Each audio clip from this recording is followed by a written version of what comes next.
This is a very charming romantic comedy. I get to laugh and be charming in this.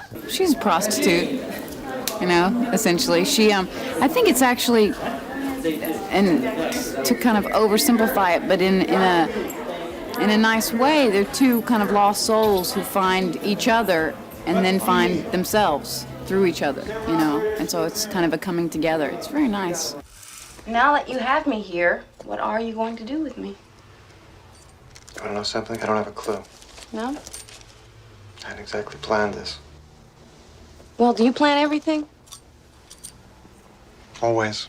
I would describe her as very animated, and she's a good-hearted person. She's a little misguided, but she's a good girl. I like her, Vivian. How much is this? I don't think this would fit you. Well, I didn't ask if it would fit. I asked how much it was. How much is this, Marie? It's very expensive. It's very expensive. Look, I got money to spend in here. I don't think we have anything for you. You're obviously in the wrong place. Please leave. Now, any research that you did on playing this particular part? I talked to a lot of girls, and it was fascinating actually to hear their stories and to see the way they looked and the way they dressed. It wasn't like you kind of imagine, real kind of tardy, and they looked like just a girl that you would know from school or something. It's looking really slow tonight. Yeah, well, maybe we should get a pimp, you know. Carlos really digs you. And then he'll run our lives and take our money. No. You're right. We say who, we say when, we say how much. They were all very, very kind, and it was very insightful. You say it was rather unusual. Can you give us some of your insights as what you found out that real-life prostitutes, some of their thinking and how they go about it? I think, for the most part, the consensus that I got was that it's not a forever thing, and past is past, and it's kind of every second that goes is deleted. And, you know, so it's kind of like nothing has existed to this point, only this point and what may. So it's kind of a way of, I guess it's denial, but it seemed kind of healthy in a way, that they weren't really hanging on to what was and what they had done. It was, and they all had really great kind of images of the future, of things they wanted to do. And they were all rather positive, actually. Work it, baby, work it, work it. This is a story about a Wall Street guy, a corporate pirate, takeover artist, who is in LA to do a big deal, and his life isn't going too well. The first marriage didn't work out, the prison girlfriend hasn't showed up, he's not too happy with her, and he comes from a difficult background, a father who never paid any attention to him, so he leaves this party kind of upset, says, I'm going back to the hotel, and he takes his lawyer's car, which he can't drive very well, because he's usually in a limo, and he gets lost, and he stalls the car down on Hollywood Boulevard.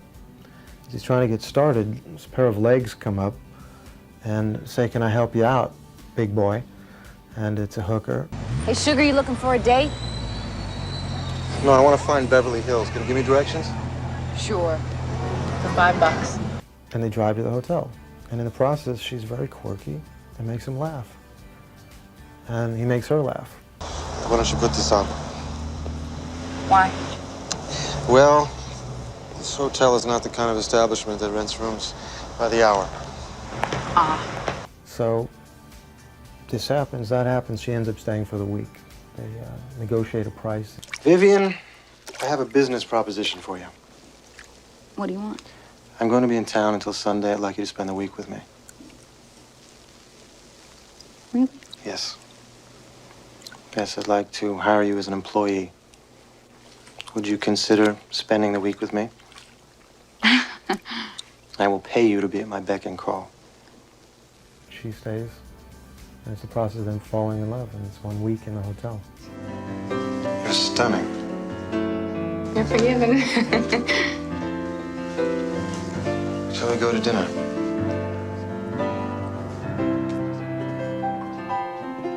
We were rewriting constantly. Never was a perfect script before we started. Why don't we just talk for a little bit, okay? Yeah, okay. if I had trouble with a line or I didn't think it was funny, I said, Gary, I call him, I said, Gary, I need another line here. And he gave me a line. He said, no, give me another one. You know, it's kind of, you hit him on the side of the head and 15 lines fall out. Tell me again why we're here. Business? Business mingling? Now, the character you play, would you describe this as sort of like a fairy tale? I mean, she undergoes a transformation. Pretty woman, walking down the street. Pretty woman, the kind I like to meet. Pretty woman. It does have its fairy tale elements, but I think it's, there's a lot of realistic kind of inner changes that these people, I mean, the fairy tale of it is the very surface stuff. It's kind of the change in clothes and the change in surroundings and stuff, and that's the kind of like, wow, the imagery. But it's the inside stuff, the real stuff, that's very true to life. This scene that we're about to shoot here, tell me a little bit about what that's like. I have attempted to go shopping earlier and was not very successful in getting the women in the store to be very receptive to me. And I am directed here by a man who works at the hotel, sends me here to talk to this woman who he calls and sets the whole thing up. I'm sending someone over. Her name is Vivian. She's a special guest. The minute it comes in. Thank you. Have a nice day. Thank you. You must be Vivian. I'm Bridget. Hi. Barney sent me over here. He said you'd be nice to me. He's very sweet. Well, let's take a look at you. I was going to say, your outfit in that scene. Yeah, oh, and he pans down to it. That's lovely. Yeah. Well, Mom, it's a Disney movie. How would you describe this particular scene? I would. It's a choice. It's a fashion choice. It's Vivian. Hi. Hello. Do you remember me? No, I'm sorry. I was in here yesterday. You wouldn't wait on me? Oh. You work on commission, right? Yes. Big mistake. Big. Huge. I have to go shopping now. She's so good. She's just great. You know, besides being beautiful, she's very talented and great to work with. And I really had a wonderful time on that. He's a really supportive, giving actor, and it's so nice to be there with someone who I feel like when I feel good about my work, he'll support that, and he's very, very complimentary when the work is solid. And if I'm lost, I feel like I go and say I'm feeling a little lost, and he would kind of help me find a way to get around where I had to go. He makes it a very easy working atmosphere. I want more. I know about wanting more. I invented the concept. The question is how much more? I want the fairy tale.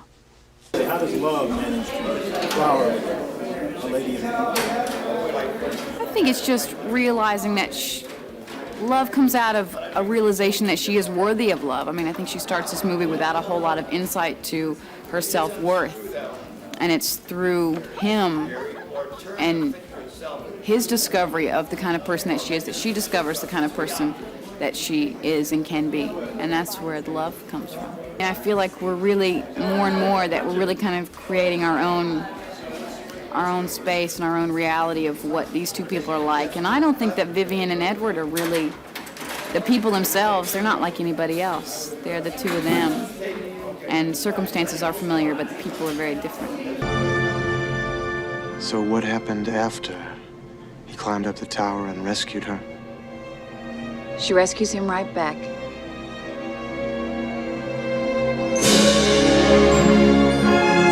In the world that we live in, sometimes we forget, and we have a tendency not to be so positive or so grateful. But I think these are good-hearted people that deserve a good thing, and they find a good thing.